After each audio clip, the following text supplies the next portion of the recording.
Welcome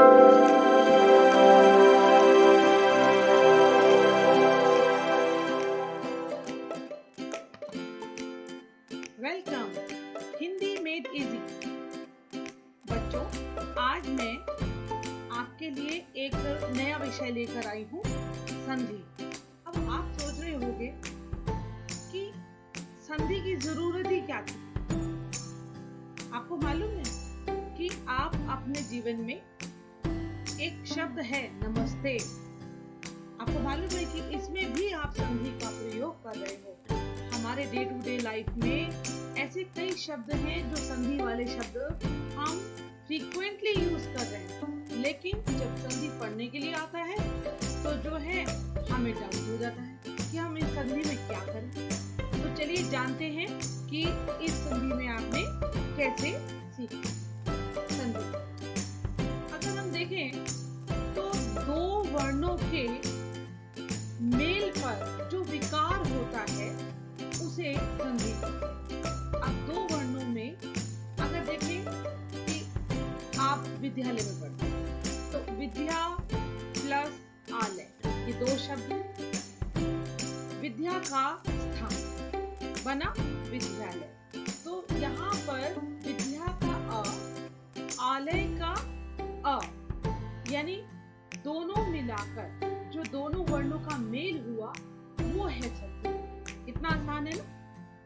तो यहाँ पर हम ये जानेंगे कि ये जो संधि है ये केवल हिंदी में ही नहीं है, ये संस्कृत से शुरू हुआ और आज हर भाषा में हम संधि वाले शब्दों का प्रयोग कर रहे हैं।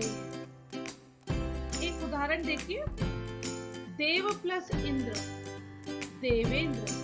तो यहाँ पर भी देखिए देव और इंद्र दो शब्द हैं, दोनों में ही जो वर्ण है देव का अंतिम अ और इंद्र का ई, दोनों मिलाकर देवेंद्र बना।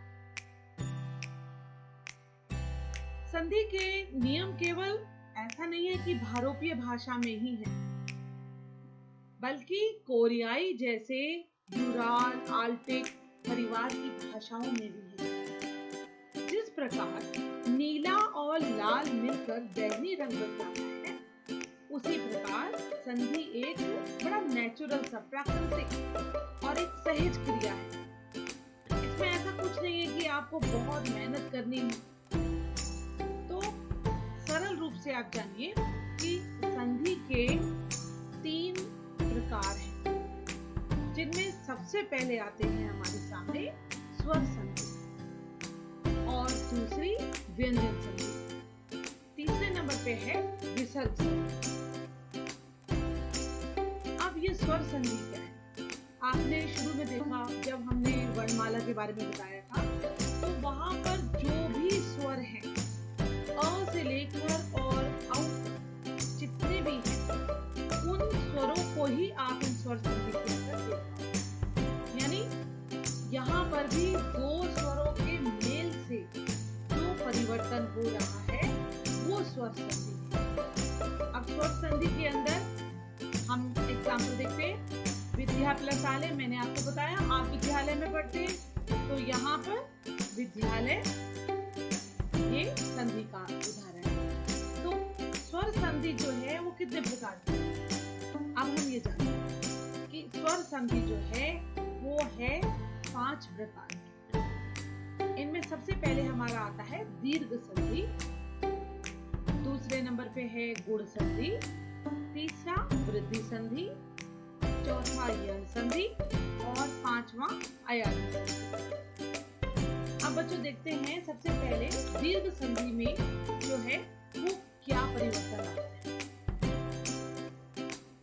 जो दीर्घ संधि है उसमें अ और अ, ई और ई, उ और उ, यानी जो ह्रस्व और दीर्घ अ ई उ, ये इनके सामने हमारे अ ई उ अगर आ जाएं तो उन्हें दीर्घ हो जाता है।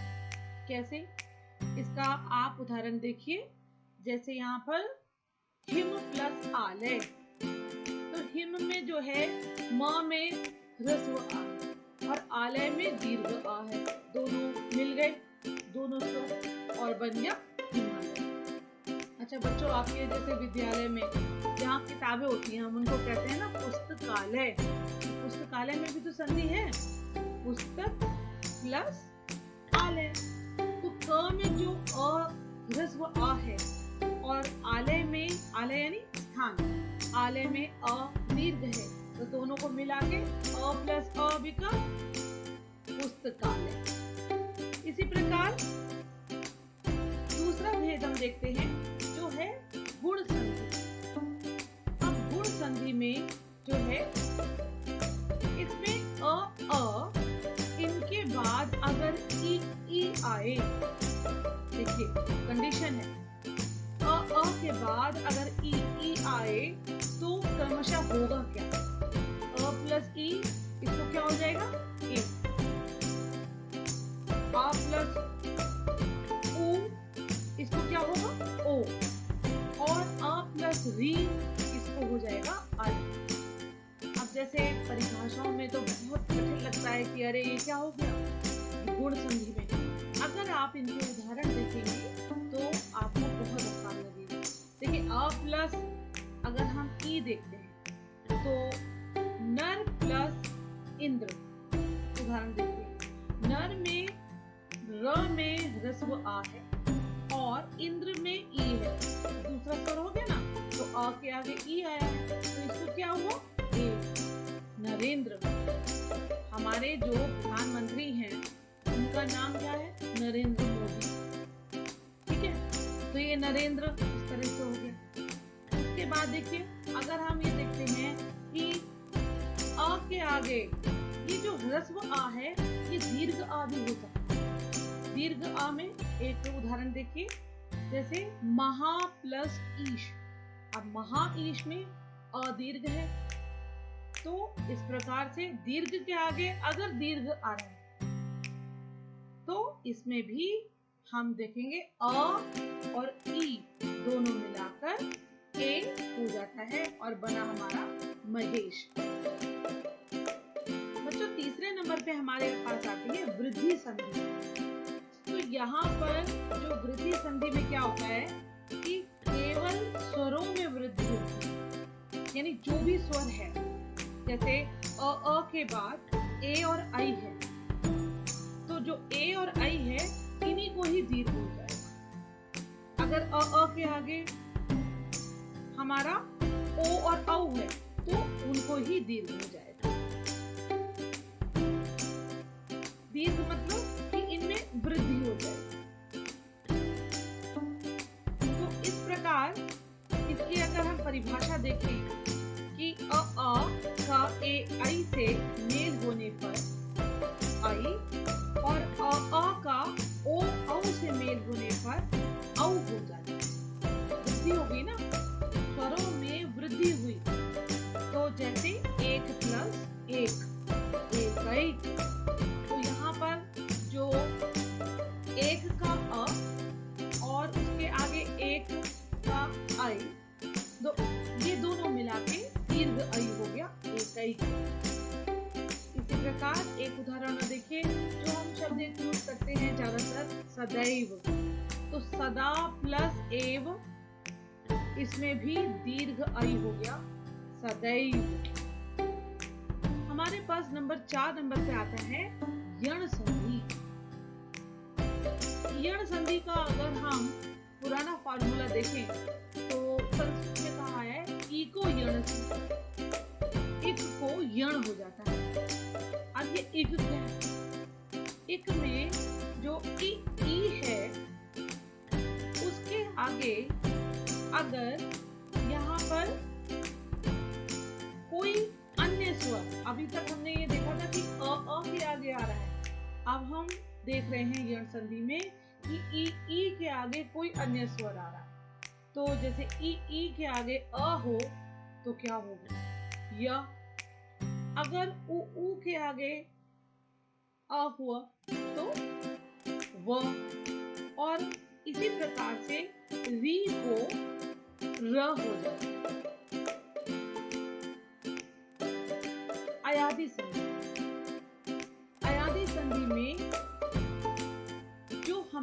स्वर हैं ए आई एक होगी, ओ औ,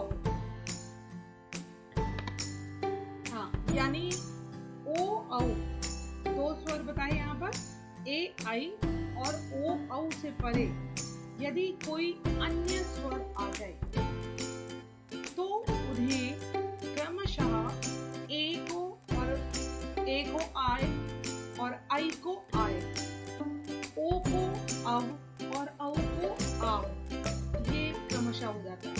बच्चों क्या कर सकते हैं ना, आप अगर तालिका बना लें कि भाई ए को क्या चेंज हो रहा है, आई को आए, ओ को आव, औ को आव, तो ये हम परिवर्तन जो हो रहा है वो सामने लिख लेंगे, इसे आया। इसमें जो है ए को आए होने का मतलब है, जैसे जो आपकी आंख है, आंख को हम नयन बोलते हैं, तो ने प्लस अन नयन, ठीक है, और ने प्लस अक तो नायक। इसी प्रकार से एक और उदाहरण देखिए कि जैसे इसमें है गई प्लस अक गायक, तो इस प्रकार से हमारा जो है यहाँ पर स्वर संधि का समाप्त होता है। और दूसरे नंबर पर हमारे आती है व्यंजन संधि। अब हम बच्चों ये देखेंगे कि व्यंजन संधि में क्या होता है, किस किस परिवर्तन के कारण संधि होती है। तो देखिए व्यंजन में या तो व्यंजन होगा और या वहां पर किसी स्वर से मेल होने पर कोई परिवर्तन होगा। तो इसकी परिभाषा देखिए, व्यंजन का व्यंजन से अथवा किसी स्वर से मेल होने पर जो परिवर्तन है उसे व्यंजन संधि कहते हैं। जैसे शरद प्लस चंद्र, शरद चंद्र, तो यहाँ पर त को च होना, यहाँ व्यंजन का व्यंजन से परिवर्तन, ठीक है। अब दूसरा नियम कहता है कि किसी वर्ग के पहले वन कौन कौन से हो गए हमारे, क, च, ट, त, अ, इनका मेल किसी वर्ग के तीसरे या चौथे वर्ग से, ठीक है। या दूसरी कंडीशन क्या है, यर लवा ह, या किसी स्वर से हो जाए। तो ये जो क है, जो हमने ऊपर बताया था ना, जितने भी पहले हैं उनको तीसरा, यानी क को ग, च को ज, इस तरह से क्रमशः तीसरा वर्ण या चौथा वर्ण हो जाता है। जैसे अगर हम देखें एक शब्द कि दिग्गज, तो यहाँ दिग प्लस गज, अब यहाँ जो क को ग हुआ है वो पहले को तीसरा वर्ण। इसी प्रकार के परिवर्तन हमारे उसमें व्यंजन संधि में। आगे हमारी अंतिम संधि जो है वो है विसर्ग संधि। तो विसर्ग का मतलब है कि बच्चों आप देखेंगे दो डॉट्स लगे हुए हैं, इनको विसर्ग जो है हम ज्यादातर संस्कृत में देखते हैं, बच्चे प्रयोग करते हैं। तो विसर्ग संधि में जो सबसे एक शब्द आता है नमस्ते, नमस्ते जो है वो विसर्ग संधि का होता है। जैसे हम रोज डेली यूज कर रहे हैं, कहीं जाते हैं नमस्ते बोलते हैं, तो ये जो नमस्ते है ये विसर्ग संधि का उदाहरण है। अब आप देखिए इसकी परिभाषा कि विसर्ग के बाद स्वर या व्यंजन आने पर, यहाँ पे भी वही कंडीशन है कि स्वर हो या व्यंजन हो, तो विसर्ग में जो परिवर्तन होगा, जो विकार होगा, उसे विसर्ग संधि कहते हैं। जैसे हम पहले नमस्ते का ही लेते हैं, नमः प्लस ते, तो ये जो विसर्ग है उसको हो गया स्व, नमस्ते, ठीक है। मनः प्लस अनुकूल, मनोनुकूल, ठीक है, यहाँ पे विसर्ग को ओ। दूसरा नियम कहता है विसर्ग के पहले यदि अ और बाद में भी अ अथवा वर्गों के तीसरे, चौथे, पांचवें वर्ण या अलावा हूं तो विसर्ग का ओ हो जाता है। अब हमने यहाँ देखा उदाहरण है मनः प्लस अनुकूल, मनोनुकूल, यहाँ जो विसर्ग है उसको ओ हो गया। इसी प्रकार अधः प्लस गति, अधोगति, मनः प्लस बल, मनोबल। तो इस प्रकार से हमने देखा कि यहाँ पर विसर्ग के कारण जो परिवर्तन